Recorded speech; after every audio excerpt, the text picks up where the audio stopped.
जोर धरिला बरगड़ डीएफओ सरोज कुमार पंडा को बदली दाबी। ये देखुथिबे ये सीधा सड़क दृश्य। ये समस्त बरगड़ जिलार बनखंड विभाग रे कार्यरत समस्त फॉरेस्टर एवं गार्ड एकत्रित होई ये आज एक बैठक करती। एक गुरुत्वपूर्ण बैठक रे से माने बरगड़ डीएफओ सरोज कुमार पंडा जी अछंती तांकू बदली पाई दाबी करछंती। काहेकि आक्रोशमूलक दाबी जेहेतु आगुर थरे सेमाने एकत्रित होइतिले एवं एकत्रित होला परे सामूहिक छुट्टी आइतिले। एहाकु नै जे थिले आरसीसीएफ अशोक कुमार को अध्यक्षतार एक बैठक होइतिला एवं निष्पत्ति दिला जे खूब शीघ्र डीएफओ को बदली हेबो। किंतु परवर्त समय एक मास बीती भी ए डीएफओ को बदली हेनी। एको नै के सीधा आलोचना करबा। आज्ञा कोन हेइची काहे कि आपण एकत्रित होइचंती सामूहिक छुट्टी आछंती काहे आपण कोन दाबी रहिची?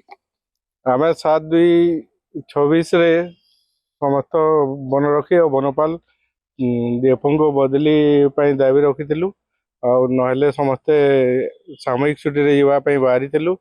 किंतु सेही दिन आमर आरसीसीएफ सार और आमर राज्य संघ सभापति आसिकरी यार आपस आलोचना करी निरपेक्ष तदंत करी से माने प्रतिश्रुति देइतिले जे डीएफओ को बदली हो जिवो तुमे छुट्टी रे जाओ नहीं आउ कार्य करो बोली।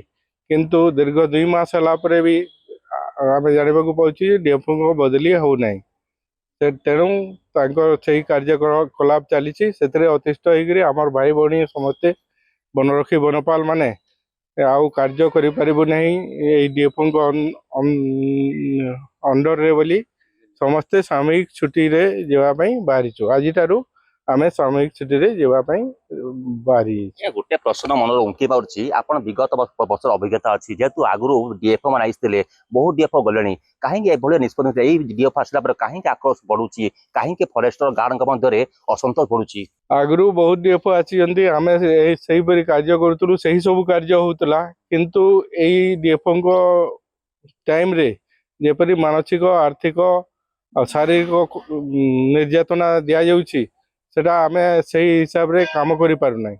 गोटे काम करबा को कहउजंती सेटा अधा बाट कला परे सेटा पुनी परिवर्तन हो जाउची जोथरे आमे आर्थिक संकट रे पडुछु डबल खर्च होउची। अब निष्पत्ति कोन आम निष्पत्ति है डीएफओ को बदली न हवा पर्यंत आमे कार्य रे योगदान करबु नहीं। देखो ये गोटे निष्पत्ति रही जेहेतु ये बरगड़ डीएफओ को बदली न होती अन्यत स्थानांतरण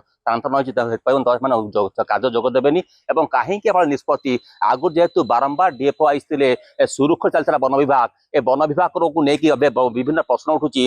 आम संग अच्छा राजेन्द्र सिंह अच्छा कथा गाइसलेट फॉरेस्ट अच्छा कथा जे विभिन्न समय आपन भी ये बरगड़ डीएफओ ऑफिस रे कार्यबंद आंदोलन करते निष्पत्ति बाहरी संस्कृत बाहरी लिखित अभियोग लिखित प्रतिश्रुति मिली प्रतिश्रुति केमी पालन होनी केमती कह आज्ञा उपरिस्थ अधिकारी आमको प्रतिश्रुति देते जे आगामी दिन में डीएफओ बदली हो आपण मैंने कार्य जोग दिंतु आम कार्य जोग देलु कार्य जोग देला भी आम देखलु डीएफओ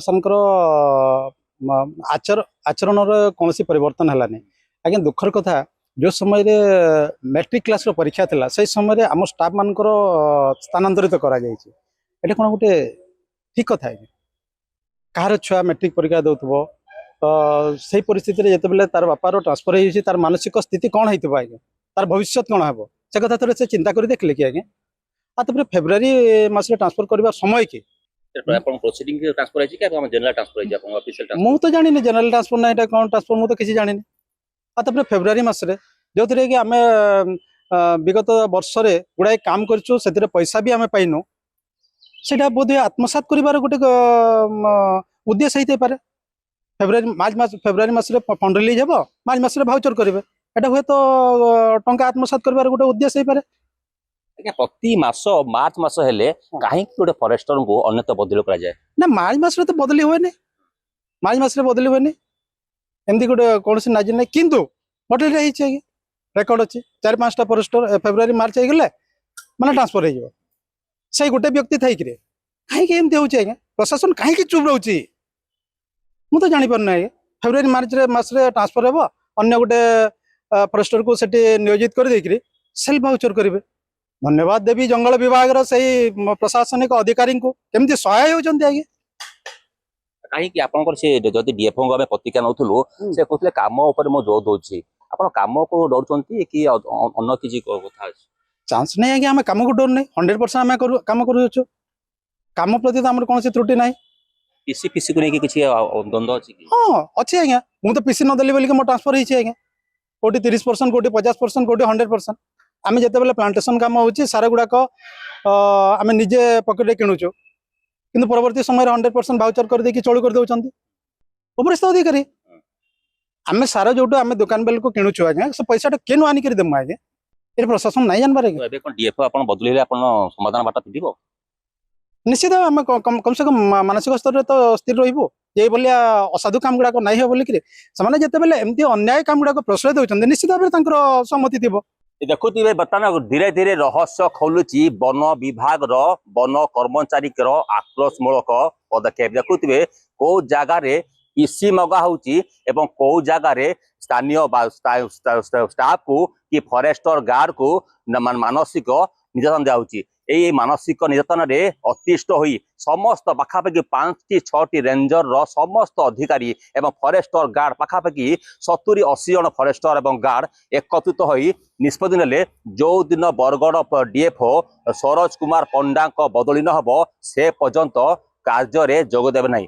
ଏକୁ ନେଇକି ଉଠିଛି ପ୍ରଶ୍ନ ଏହା ଉପରେ କ'ଣ ପିସିସିଆଇ ନେଉଛନ୍ତି ପଦକ୍ଷେପ ତାହା ଉପରେ ସମସ୍ତ ନଜର। ବରଗଡ଼ କ୍ୟାମେରା ପର୍ସନ ଅସିତ ସହ ସୁଭାଷ ଦ୍ୱାରା ରିପୋର୍ଟ ଷ୍ଟୁଡିଓ।